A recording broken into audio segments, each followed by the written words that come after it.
Je suis docteur Souro Farah Epouche Kubali et je suis, comme j'aime si bien le dire, communément appelé la maman du festival du Sénang.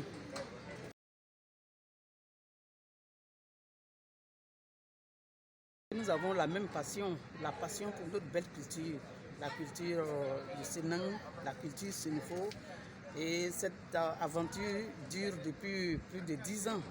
Et ce festival est à sa 7e édition.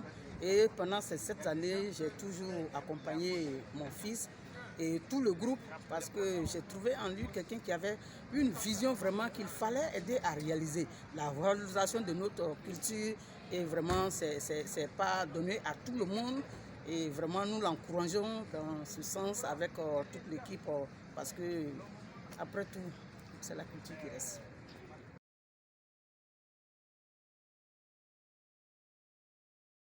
C'est vrai, de plus en plus, on a vu que nous perdons un peu nos valeurs culturelles et c'est ce qui d'ailleurs m'a amené moi personnellement à faire mes recherches sur le peuple Senfo, à faire mon master sur les rites funéraires en pays Senfo et pour terminer par ma thèse de doctorat sur le peuple Senfo.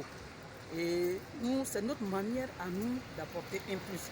Et au cours de nos recherches, j'ai vraiment découvert qu'il y a un certain nombre de choses que nous ne savons pas, qui fait que vraiment les choses sont en train de disparaître.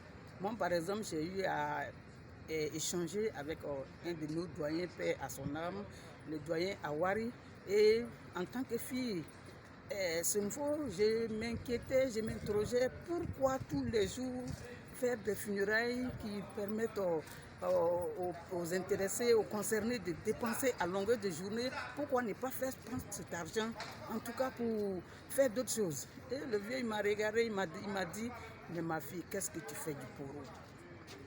Et je suis redescendu sur terre, je me suis rendu compte que notre poro ne vit que par les funérailles.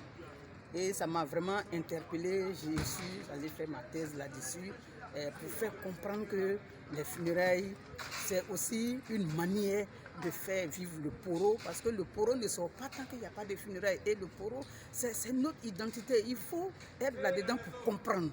C'est vrai que je suis une femme, je ne suis pas autorisée à voir un certain nombre de choses. Mais le peu que je vois, je me rends compte que nous avons une belle culture et nous n'avons pas le droit de perdre cette identité. Et c'est ce combat quotidien que nous menons auprès de notre fils Sekongo Alexis et partant de toute l'équipe que je salue au passage.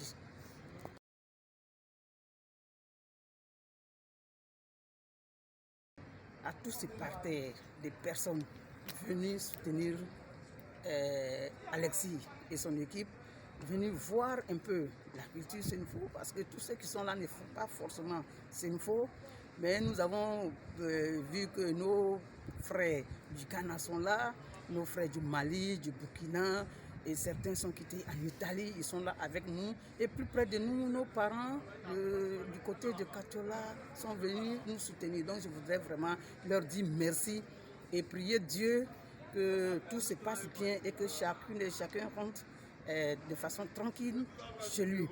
Et le dernier message que je voudrais lancer, c'est un appel que je lance à l'endroit de tous les cadres et élus en pays Senfo, qu'ils se lèvent et qu'ils soutiennent Sekongo Alexis. Parce que quand on dit un festival c'est du costaud, c'est des ressources tant humaines que financières.